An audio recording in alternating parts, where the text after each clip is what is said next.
ruangan kelasnya. Kalau kita rapi baru kita masuk.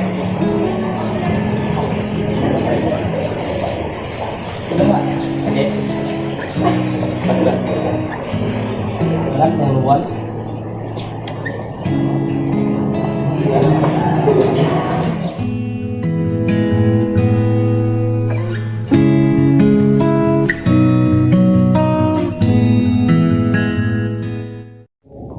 Assalamualaikum warahmatullahi wabarakatuh. Waalaikumsalam warahmatullahi wabarakatuh.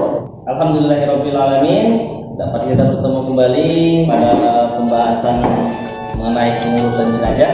Sebelum kita memulai pembelajaran, sudah siap semua mengikuti pembelajaran? Siap. Apa kabar semuanya? Alhamdulillah. Allahu Akbar. Oke, namanya tetap semangat untuk mengikuti pembelajaran. Ya, sebelum saya memulai pembelajaran, akan saya absen terlebih dahulu ya. Dirga, Devi Septiani, Saya Pak. Desvita, Saya Pak. Dinda Kaipasari, Karina, Saya Pak. Muharis, Saya Pak. Hakim Sofyan, dari Pak, Maya Ramadhani, Pak. Rizky Dini Aulia, Nur Ainun, Nur Sofa, Bulan Hijriani. Ya, itu semua ya. Bagus. Baik. Hari ini kita membahas tentang pengurusan jenazah. Nah, sebelumnya kita telah mempelajari tentang menghormati dan menyayangi orang tua dulu. Apa kaitannya dengan pengurusan jenazah? Iya, ini yang penting. Berbicara tentang pengurusan jenazah tetap punya kaitan dengan menghormati dan menyayangi orang tua dulu.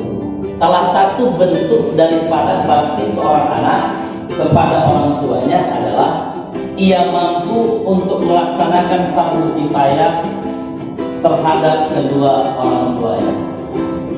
Yang bertanggung jawab pada dasarnya adalah anak selaku ahli waris.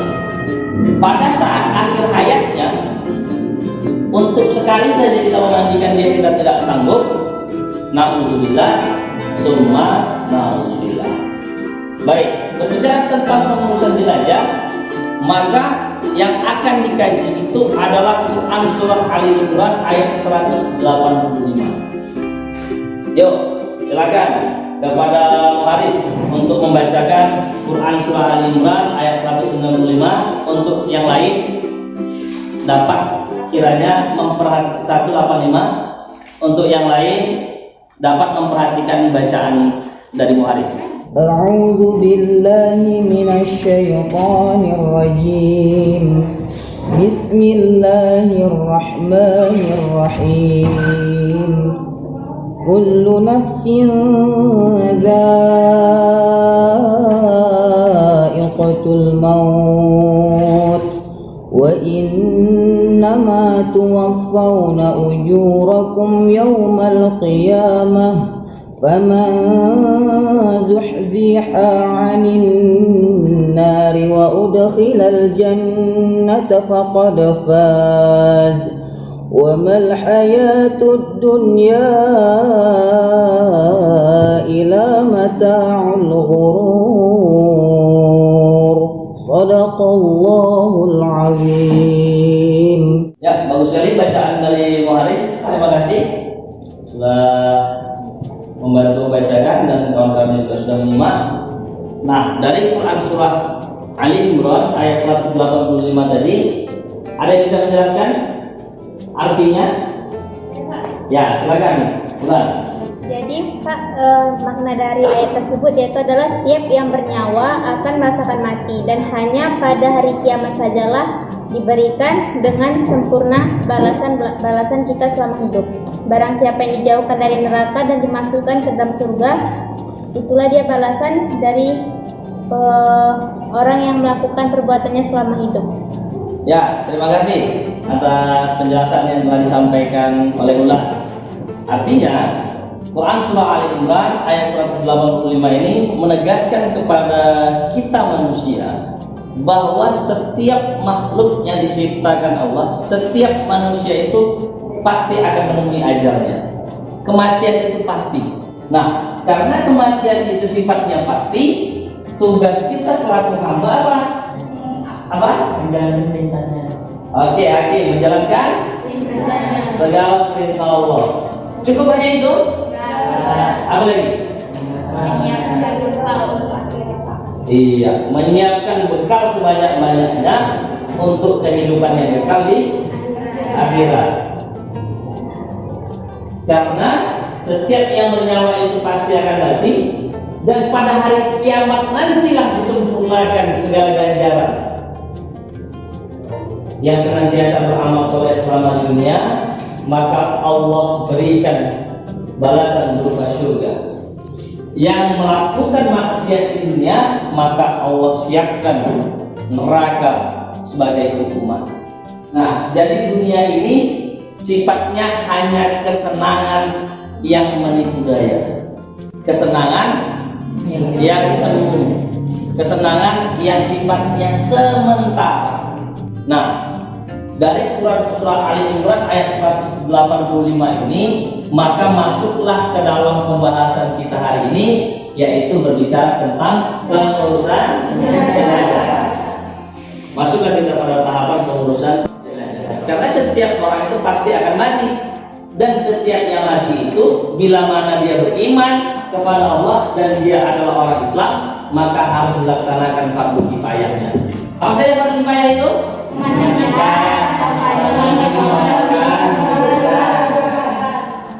Oke, baik.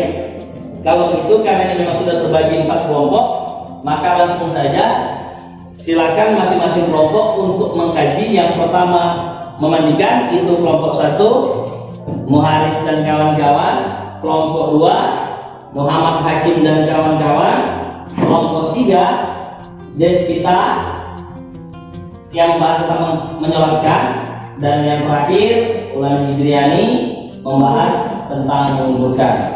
Baik, sebelum kita lakukan diskusi, maka mari bersama kita lihat dan saksikan tayangan video berikut untuk menambah referensi dalam berdiskusi nanti. Sebelum kita melepaskan bajunya, terlebih dahulu kita letakkan sehelai kain antara lutut dengan pusarnya, merupakan aurat besarnya, yang mana jumhur ulama kan berpendapat aurat dari pusar dengan paha, walaupun ada khilaf dan masalah itu ya. Begini, setelah itu baru kita mulai membuka apakah harus digunting pakaian sesuai dengan kondisi mayat. Setelah itu, maka yang masuk kepada pemandian, kata para ulama, hanya yang memandikan dan orang yang dibutuhkan oleh dia saja, yang mereka amanah.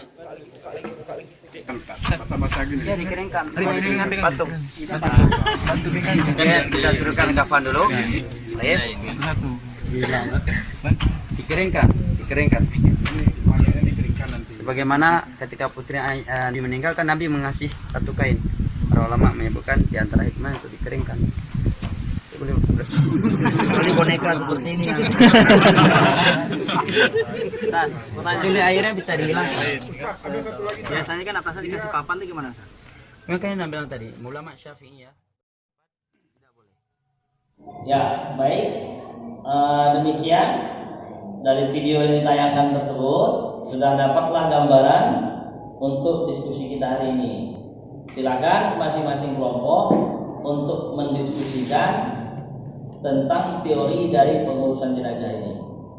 Kelompok 1 akan membahas tentang apa tadi? Memandikan jenazah. Kelompok 2 mengkafani jenazah. Kelompok 3 menyolatkan jenazah, dan terakhir kelompok 4 Mengurus jenazah. Oke. Silakan untuk berdiskusi. Saya kasih waktu 10 menit untuk melakukan diskusi dengan kelompoknya masing-masing. Setelah itu silakan dipresentasikan.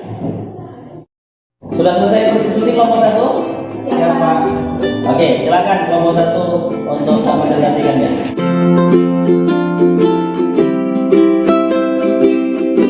Assalamualaikum warahmatullahi wabarakatuh. Waalaikumsalam warahmatullahi wabarakatuh. Kami dari kelompok 1 ingin menjelaskan tentang cara memandikan jenazah. Baiklah, langsung saja materi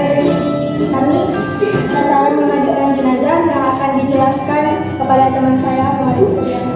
Kepada Maris saya persilakan. Memandikan jenazah.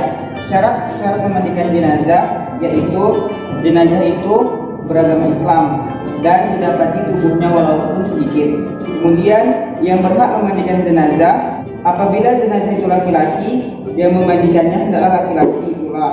Apabila jenazah itu perempuan, hendaklah dimandikan oleh perempuan. Oke, kemudian cara-cara memandikan jenazah akan dijelaskan oleh teman kami Linda. Yang berikut tata cara memandikan jenazah. Yang pertama, di tempat tertutup agar yang melihat hanya orang-orang yang memandikan dan manusia saja. Yang kedua, mayat diletakkan di tempat yang tinggi seperti dipan. Yang ketiga, dipakaikan kain basahan seperti sarung agar auratnya tidak terbuka. Yang keempat, mayat didudukkan atau disandarkan pada sesuatu, lantas disapu perutnya sambil dibisarkan pelan-pelan agar semua kotorannya keluar. Setelah itu, hendaklah mengganti sabun tangan untuk membersihkan mulut dan gigi sebentar, dan membersihkan semua kotoran dan najis, mewudukan, setelah itu membasuh seluruh badannya, dan yang terakhir digunakan membasuh 3-5 kali. Demikianlah hasil presentasi kami. Jika kurang jelas, jika ada yang ingin bertanya, diperbolehkan. Baiklah, jika tidak ada yang ingin bertanya, saya rasa sudah jelas. Kami akhiri dengan wabillahi taufiq wal hidayah. Wassalamualaikum warahmatullahi wabarakatuh. Untuk selanjutnya dipersilakan kepada kelompok 2 yang akan menyajikan dan membahas tentang mengkafani jenazah. Kepada kelompok 2 dipersilakan.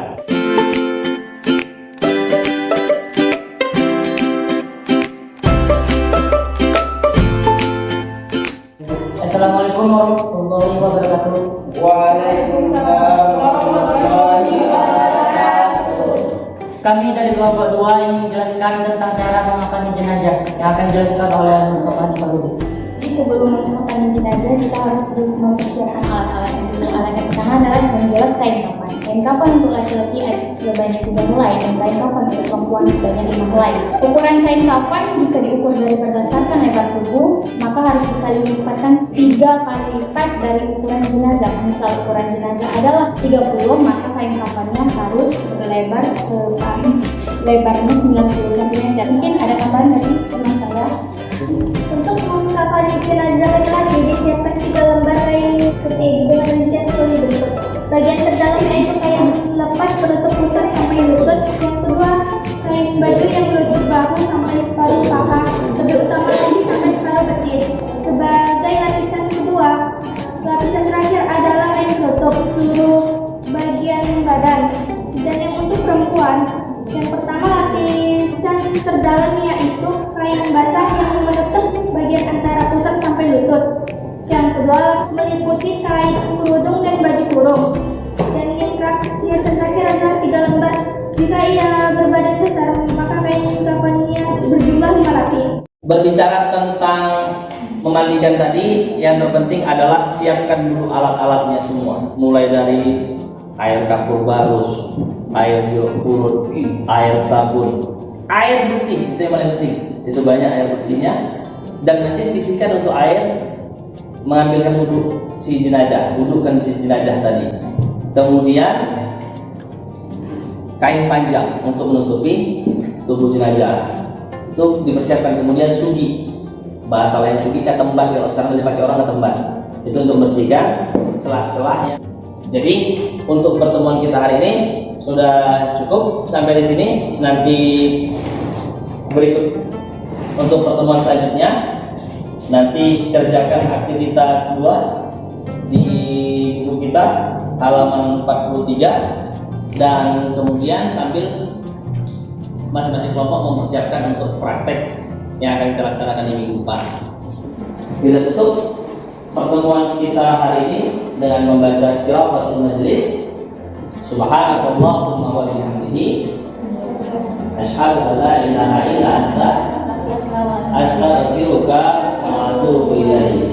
Walhamdulillahirabbil alamin. Kita akhiri pertemuan kita hari ini dengan mengucapkan lafaz hamdalah, alhamdulillahirabbil alamin. Dan sampai bertemu pada pertemuan selanjutnya, tetap jaga protokol kesehatan, dan akhirnya Wallahu muwaffiq ila aqwamit thoriq. Assalamualaikum warahmatullahi wabarakatuh.